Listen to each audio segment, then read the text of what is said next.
So let's give them a round of applause.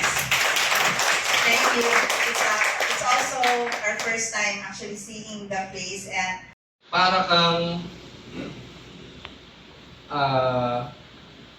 yan. Para ka nag-hand out ng flyers.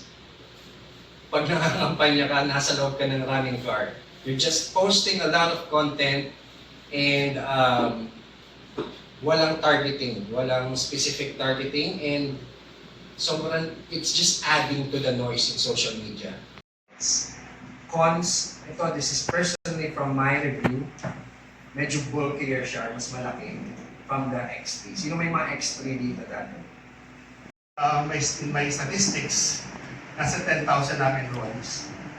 These are paid enrollees. Ang average fee of my course is about 3,300 pesos.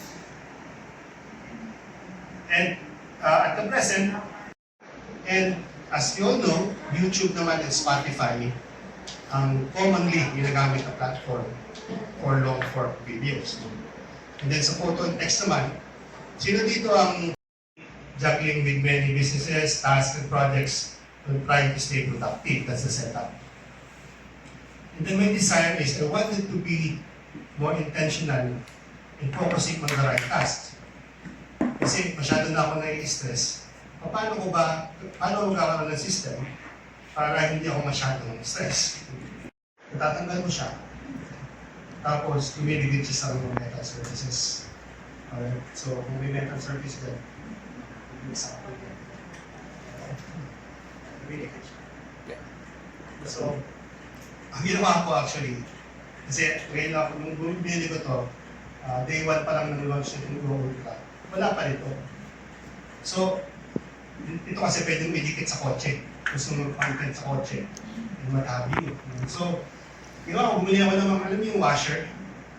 Yung sa metal na washer. Yeah. Bumili ako noon, tapos nilagyan ko ng dinikat ko sa window, saka sa mga area sa kotse. Hindi nagalit pa si Ines, hindi ko ba yan? So, content ako, dinidikit ko lang siya gano'n. May top view, may ano. So, when